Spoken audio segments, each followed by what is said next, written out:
Hello friends. Today I'm going to share my thoughts on transitions with you. The reason is I'm currently undergoing a fairly tumultuous one myself. A change of country for a while. A change that will by its very nature involve a big change of all my external life circumstance, including people, environment, climate. So it's a topic I reflect upon very often in my practice. And I'm not gonna lie to you, I feel pretty terrified. I'm used to change. I'm used to big uprootings, large radical shifts, but now it's been a while. And I'm older. So I have moments when I look myself in this internal mirror and I silently whisper to myself, "Oh, woman, what are you doing? Can you really handle what's in front of you? And above all, how are you going to deal with the sorrow of leaving the life you have fought so long to create and truly love behind?" There's the cat. But I'm older. I have stumbled and fallen a few times in these transitions, and I think I've learned a few tricks. My practice keeps reminding me that after all, life is change. Impermanence, the motion that rules this experience of being alive. I trace it in my practice through this fleeting sensation of each breath. Experience it viscerally as contraction and release is expressed inside. The only difference is scale, and that it appears as outer and inner. But as I'm older, my practice is as well. It's not longer fooled by the promise of achievement, it's been brought to humility by the strands of time, and I trust it implicitly. In my younger years, radical change was undertaken by having a fairly clear idea of an outcome that should result in a vague sense of better. And I would throw an anchor of promise into the future and align my actions towards that anchor, thinking particular outcome would dictate how close to a happily ever after I could get.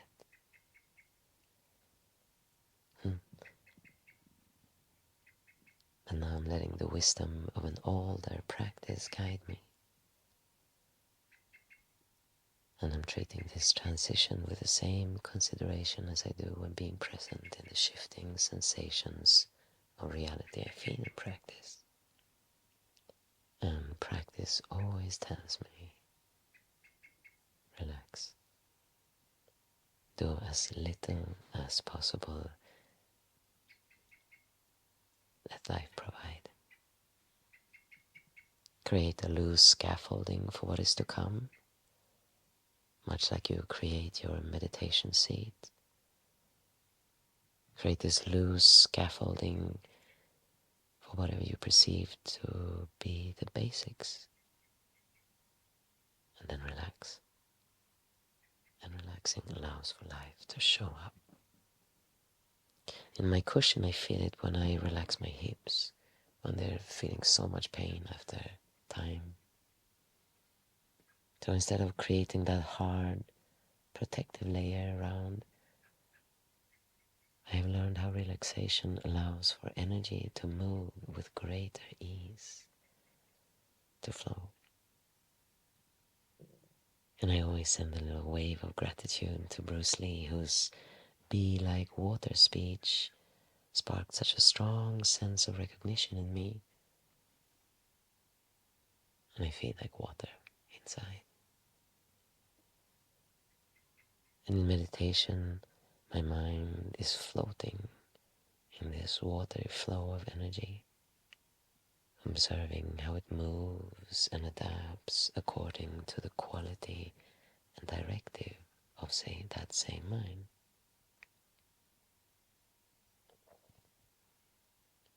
I feel the corners where I'm stuck and place unwavering attention to the hurt.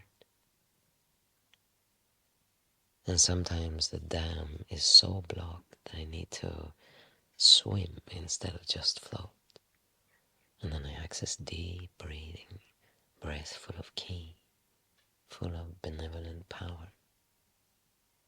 And inhale that with persistence searches for an opening, for movement. And as it withdraws into the exhale, I engage in my own release, in the dissolution of the fabric of the stagnation.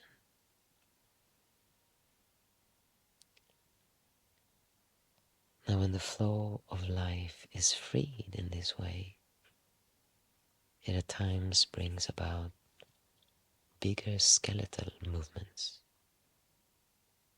shifts, and even just a slight shift in the pelvis. When you free up the tension,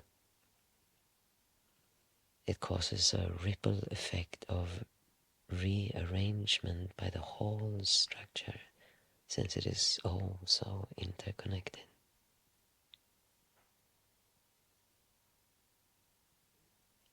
And at the heart of it, that is kind of what is happening in these greater moments of outer transition. Small moments that put in motion one big shift. So I try to treat this big change that is happening right now with the same sensibility I've learned through years of practice. Try to meet it with relaxation. Curb the impulse of resistance. Identify the areas where the stream moving forward is dammed up and drive energy there. And as I'm older, I'm less interested in outcome. Thank God. I'm wise enough now to understand it's just to stay fully present. Awake and aware, so that the process can fulfill its purpose as my teacher. Now change, when it, like in this very moment now, when it equals great loss, is incredibly painful. And I remember my younger self masking, escaping that pain, when these ripples of impermanence sped up. But that just buried the wound deeper inside. And as change is once again creating this opening, I feel the accumulation of all that which was buried, which together with the infliction of the current circumstances, oh boy, it's much to handle. And very often the exhale exclaims itself with a waterfall of tears. But I accept. I am but a student of this life. So I relax. So I can, with an open, calm mind, see where to let go, how to let go, where there is great resistance, and in which direction life needs a benevolent push.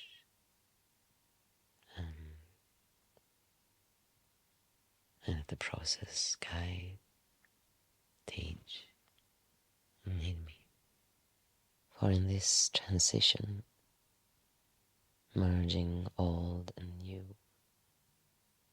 In this dance between yin and yang, presence is required to with care and wisdom balance on the razor's edge that join the two.